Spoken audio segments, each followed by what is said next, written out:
नमस्कार दोस्तों, फिर से आपका स्वागत है लोक भारती हिंदी इस YouTube चैनल पर। सातारा जिला हिंदी अध्यापक मंडल सातारा और लोक भारती हिंदी के संयुक्त तत्वाधान में सेतु अभ्यास का मार्गदर्शन करने हेतु मैं आज आपके सामने उपस्थित हूँ। दिन है 36वां और कक्षा है 8वीं। दिनांक है 5 अगस्त 2021 और आज के हमारे क्षेत्र हैं भाषाभ्यास, कौशल अथवा योग्यता है लेखन प्रभावी बनाना और संबोध है काल के भेद। इसके लिए अपेक्षित कौशल दिया है छात्र विभिन्न पठन सामग्रियों में प्रयुक्त परिभाषाओं, सूत्रों आदि को समझते हुए विविध तकनीकों का प्रयोग करके अपने लेखन को अधिक प्रभावी बनाने का प्रयास करते हैं। आओ पता करें। इसमें अध्यापक कृति दी गई है। छात्रों को घड़ी का चित्र दिखाकर काल का परिचय करवाएं।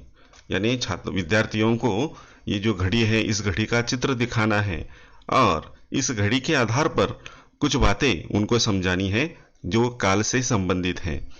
चित्र का निरीक्षण करेंगे और काल की परिभाषा को समझेंगे। काल का अर्थ है सीधा साधा और आसान शब्दों में समय। समय कभी किसी के लिए रुकता नहीं, हमेशा निरंतर वह चलता रहता है। ऐसा यह काल, इस काल के 3 रूप दिखाई देते हैं।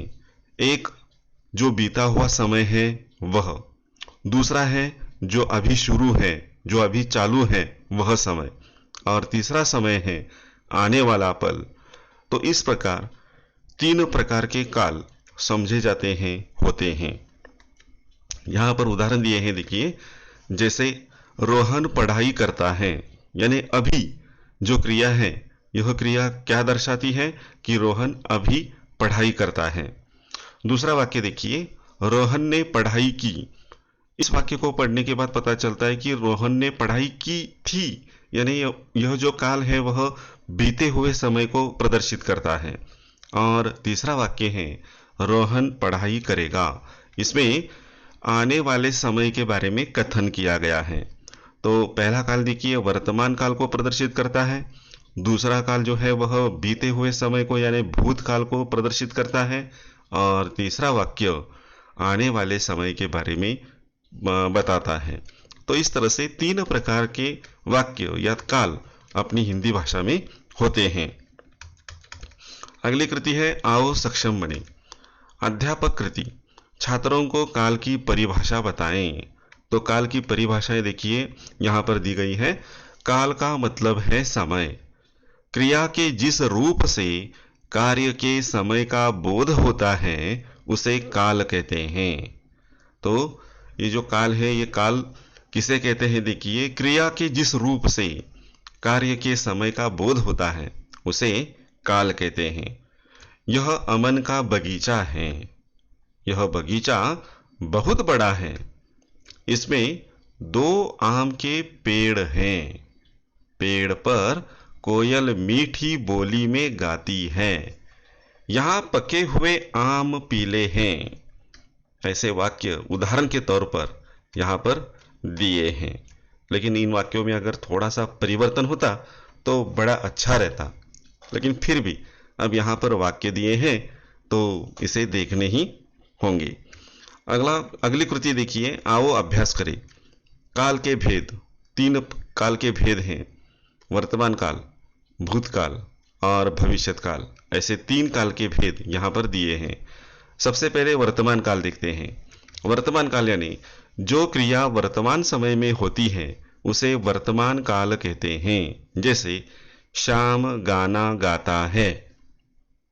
अब देखिए यहाँ पर वर्तमान काल यानी जो क्रिया अभी चल रही है, उसे पूर्ण हुए ज़्यादा समय नहीं हुआ और अभी वह शुरू है, ऐसी क्रिया के रूप को हम वर्तमान काल ऐसा कहते हैं। और इसका उदाहरण यहाँ पर दिया है, श्याम गाना गाता है। दूसरा है भूतकाल। भूतकाल यानी बीते हुए समय को भूतकाल कहते हैं। क्रिया के जिस रूप से बीते हुए समय का बोध होता है उसे भूतकाल ऐसा कहा जाता है। जैसे गोपाल ने पत्र लिखा। गोपाल ने पत्र लिखा, इससे पता चलता है कि भूतकाल में वह पत्र उसने लिखा था। तो इस तरह से इस वाक्य में जो क्रिया है वह भूतकाल को प्रदर्शित करती है। और तीसरा प्रकार है भविष्यकाल। आने वाले समय में जो क्रिया होती है उस क्रिया को भविष्यकाल कहते हैं। जैसे मैं पढ़ाई करूंगा, यानी क्रिया का ऐसा रूप जो आने वाले समय को प्रदर्शित करता है। ऐसी क्रिया के रूप को भविष्यकाल ऐसा कहा जाता है। मैं पढ़ाई करूंगा, अभी मैंने पढ़ाई नहीं की, लेकिन भविष्य में आगे चलकर मैं पढ़ाई करने वाला हूं, तो आने वाले समय को यहां पर प्रदर्शित किया गया है। आओ सृजन करें। छात्रों से काल के प्रकार पूछें। यहां पर प्रकार लिखने हैं।